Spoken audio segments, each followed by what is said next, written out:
The following program is dedicated to Mindy Lyons, Lori Swanson, Jay Whitecrow, and to all those whose lives have been cut short by cancer.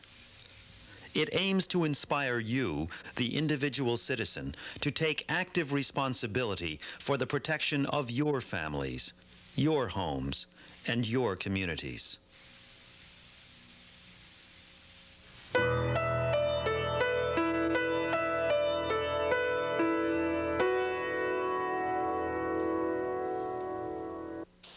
We moved back to Maine to find a nuclear power plant going up 6 miles from where our children were going to grow.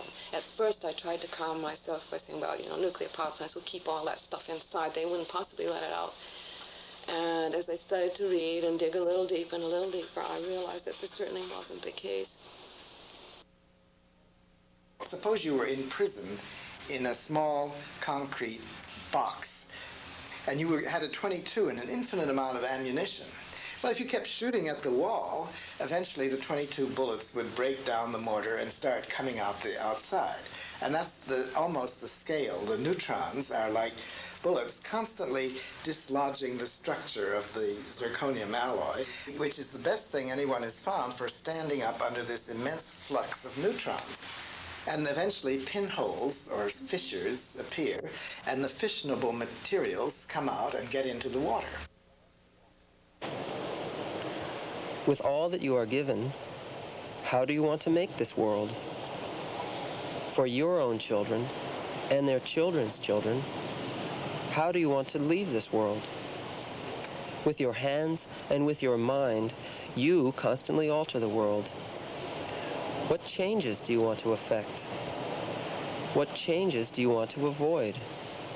What kind of place do you want for your children to live in?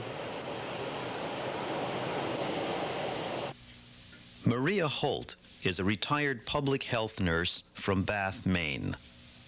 Some of us here who are nurses and retired nurses and public health nurses began to feel that we were seeing too many spontaneous abortions, too many high-risk infants. We decided to form a group to do some primary investigation, and that's when people from Brunswick heard about us and came to our first meeting.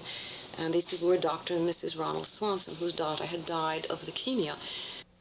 During the course of her illness, it seemed as though every time we turned around, somebody would say to us, oh yeah, there was so-and-so over on such and such a street has leukemia too. And I thought at the time, well, maybe it's just a manifestation of the fact that suddenly I'm aware of it. I wasn't before. I wasn't paying any attention. So I vowed to myself that I would personally make a study of the leukemia incidence in this area when Laurie died.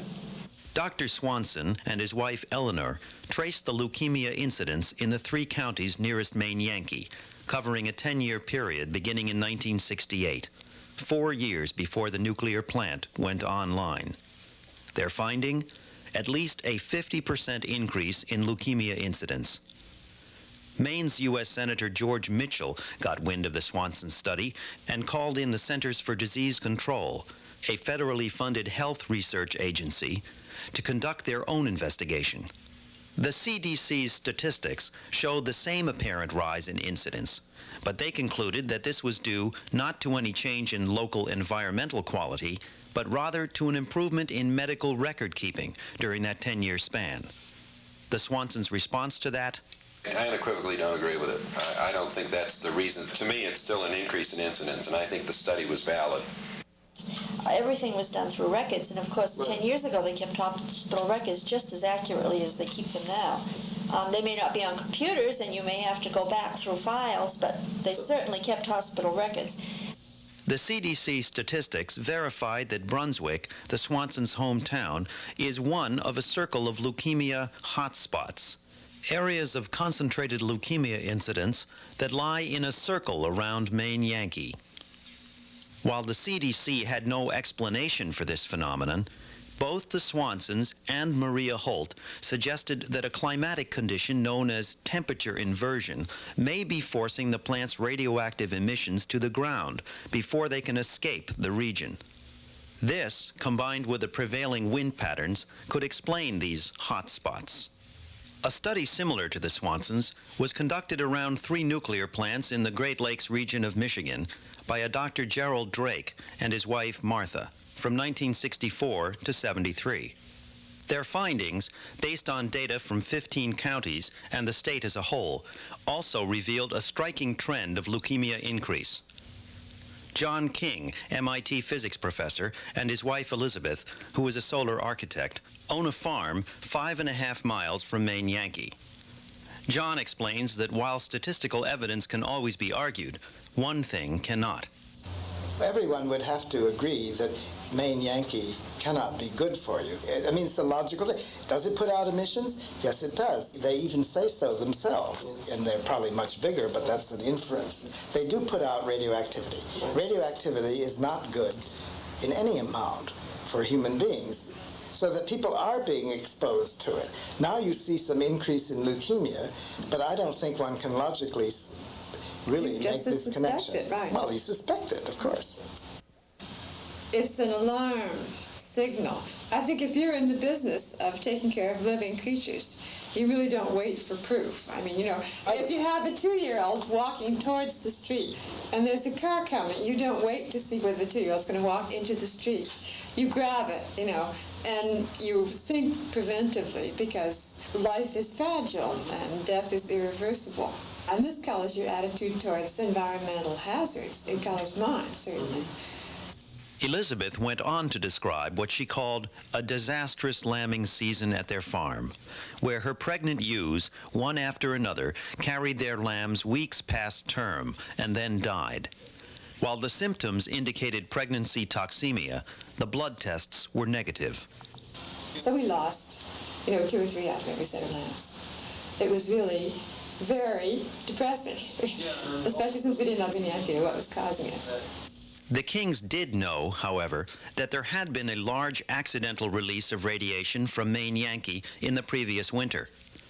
Hundreds of miles away, in Hinsdale, New Hampshire, animal problems in recent years have plagued the farm of Annie Fosdick, in spite of consistently high marks from milk inspectors of 4 states.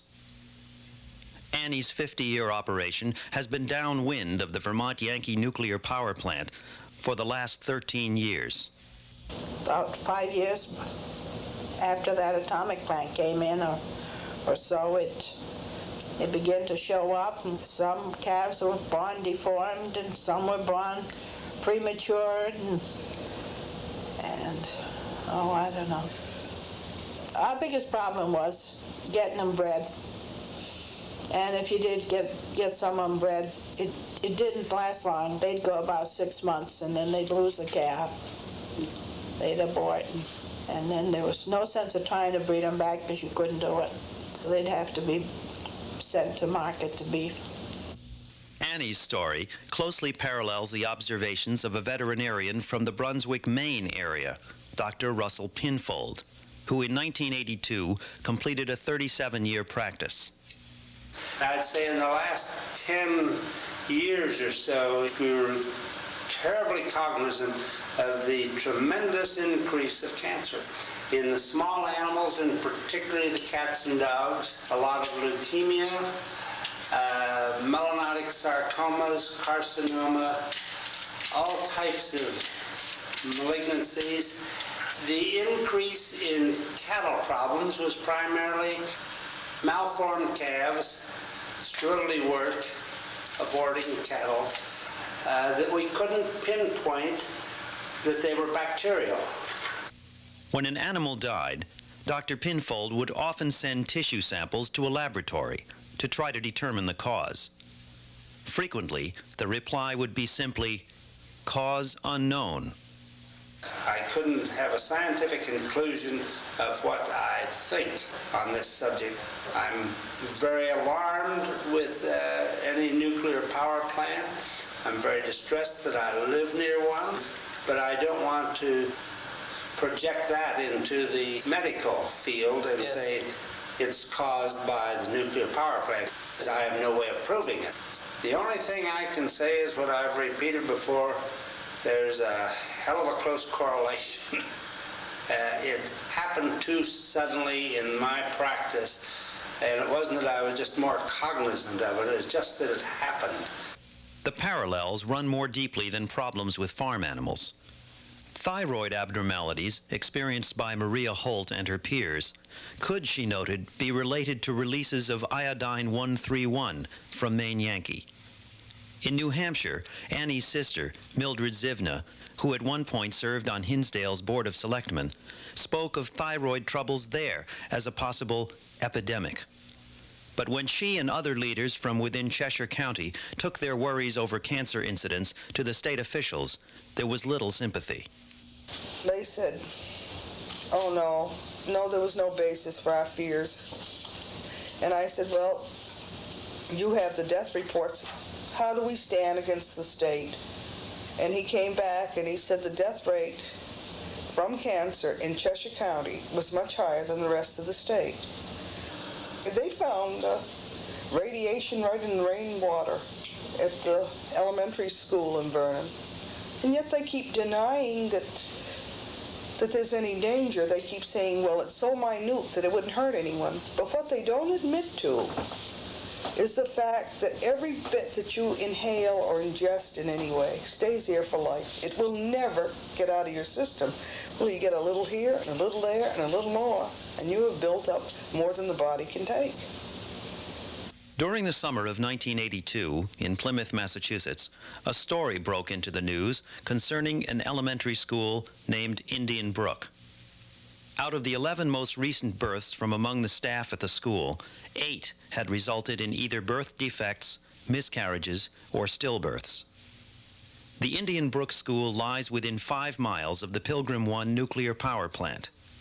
Marianne Pepe, a teacher at Indian Brook, and Joan Barry, president of the local teachers union, explained that the Centers for Disease Control were called in to investigate the matter, along with the state's Department of Public Health. According to Marianne, they decided that there was not a high accumulation of birth defects, miscarriages, and stillbirths. But the concern that we had was that they took each problem and they did the mathematical calculations separately rather than taking them together.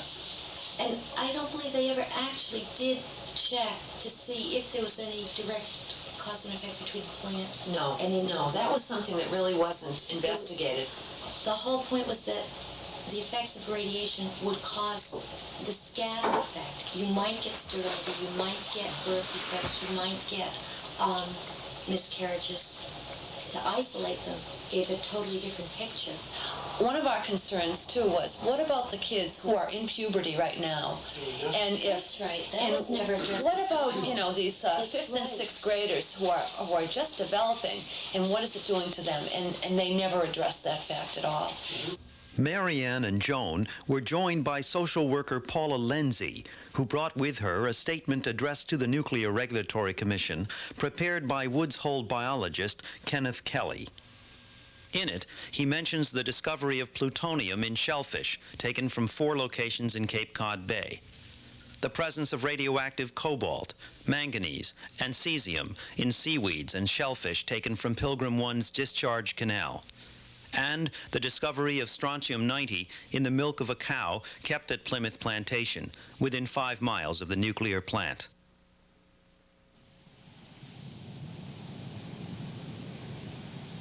Insidious health effects seem to surround these nuclear plants. How would we know that a correlation exists? Can this correlation be proven? And what would be the real costs of that proof? What is the government's position? Why does it hold that position? What purpose or benefit makes these consequences acceptable? Michael Ernst, former energy attorney for the Massachusetts Public Interest Research Group.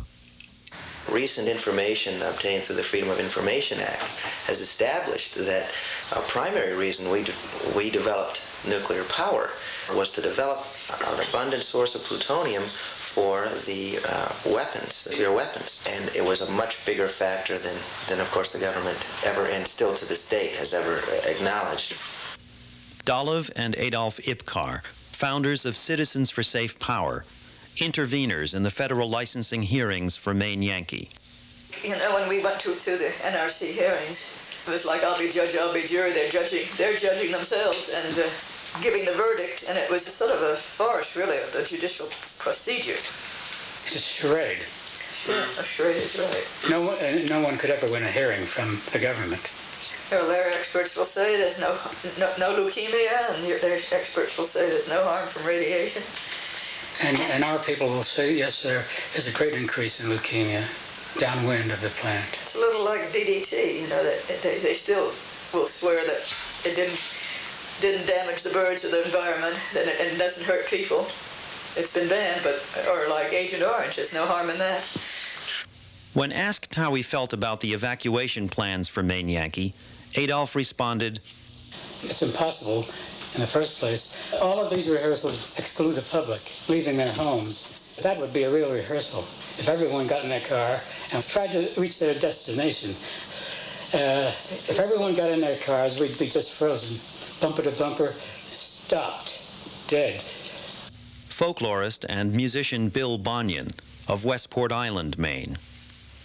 Well, as a resident of Westport, it just doesn't make any sense, because in order to escape from the plant, you've got to go toward the plant, because the plant is just a few hundred yards right across from the only road going off the island.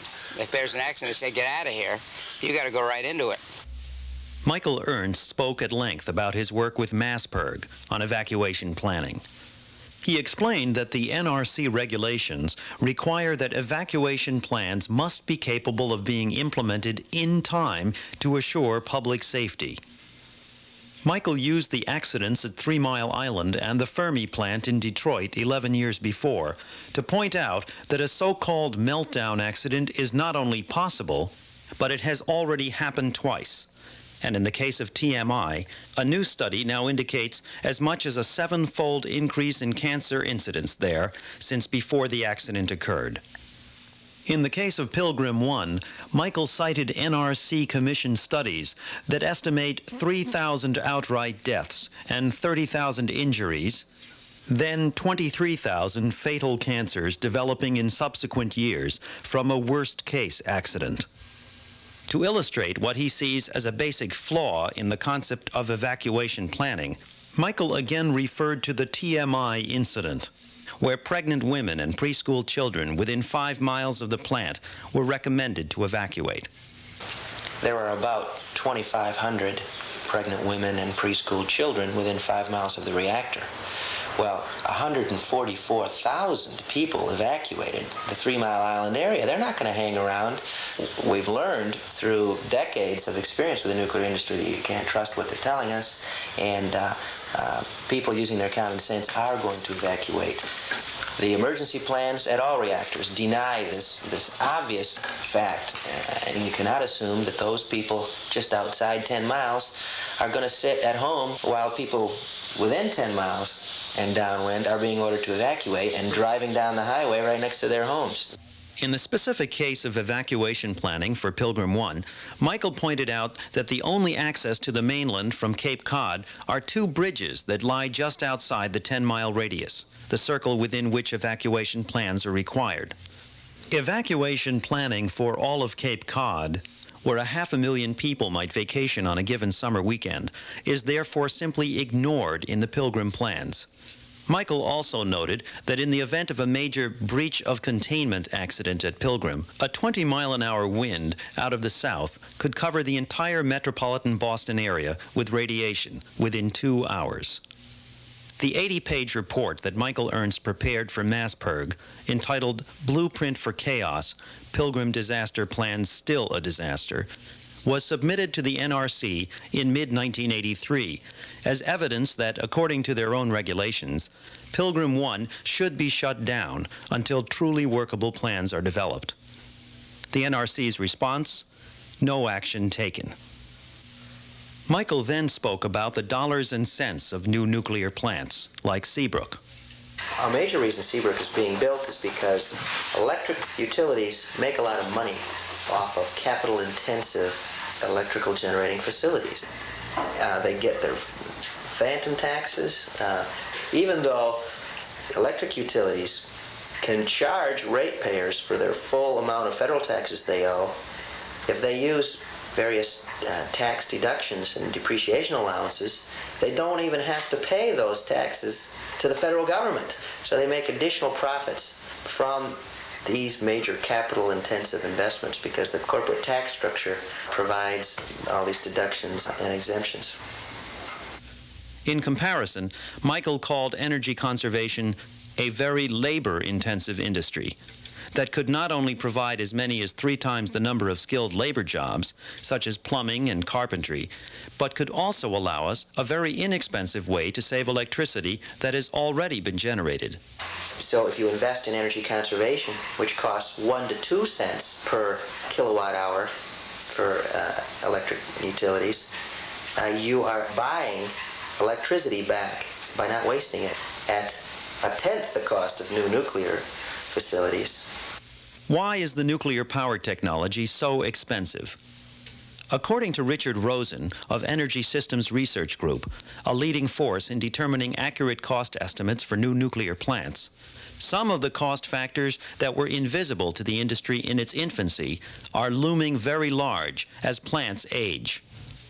As an example, capital additions, basically costs expended to replace parts, were considered insignificant until very recently.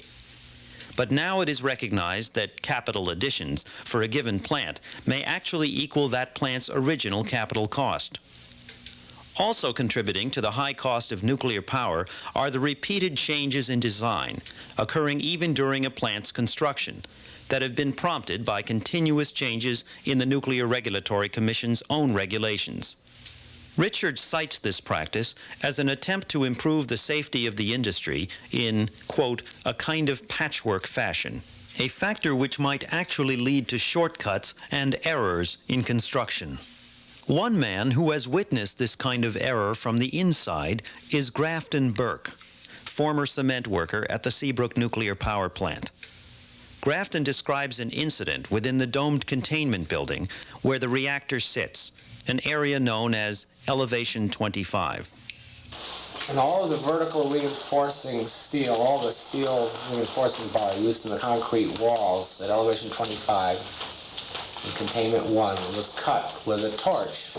It was a 72-hour pour. We were working 72 hours straight, and I didn't think too much about them cutting the steel at the time because all I was trying to do was stay awake. But for days and weeks afterwards, all I would hear was complaints from everybody about how stupid it was to cut the steel. Grafton did something that no other worker on the project elected to do. He complained. The information he gave to the Union of Concerned Scientists resulted in a non-compliance of construction procedure write-up by the NRC. Grafton explained that the steel rods were welded back together, a repair that not only displaced a large portion of the concrete, but which is of questionable strength without testing, a step he doubts was ever taken. So it doesn't melt down, maybe the roofs will collapse. You know, it's so serious. If you take it serious, you'll end up insane or suicide. You've got to laugh about it. Grafton spoke up once more during his time at Seabrook. He reported to a quality assurance supervisor on the site that the sand being used to make patching grout was too coarse and therefore would not properly adhere to the concrete. In fact, says Grafton, there were big black pieces of cinder in it. The day after talking with the supervisor, Grafton was fired. That's illegal. It's against the law to fire anyone for reporting a noncompliance. It's also a law that if you don't report a noncompliance, you go to jail for a year and pay a $1,000 fine. And everyone that was in that Unit 1 of the containment building, Elevation 25, on the pour before and after, that saw that steel, that was talking about how stupid it was, that never said a word, belongs behind bars and a $1,000 fine.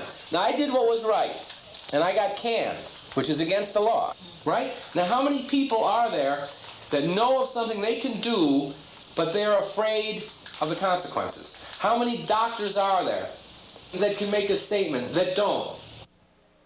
I mean, when people are talking about atomic weapons, my God, of course our first duty is to stop the threat of nuclear holocaust. But I believe we have to realize that we can destroy our life the slow way. There's a poem by T.S. Eliot, the world will end not with a bang, but with a whimper. Perhaps we're already on the road to destroying life that slow way through genetic degradation. I know in my own heart there has always to be hope for people, and I think there is hope. If we realize now and stop it now, we can prevent life's degradation. But we have to do it soon. And the bottom line is that we live in a democracy here. We've got an issue that where the government and industry has been trying to snow us because it's been profitable to the industry, to the nuclear industry, to develop nuclear power. We've got to wake up, educate people, educate the public, educate our political representatives, and alter the course of our energy future. We can choose the circles that we strengthen and the fire we make at its center. How do you choose to live here? If the earth is in any way ours, it is ours to care for, because the fruits of our lives will go on living here long after we're gone. What work will you do for the young and unborn? Your work is needed.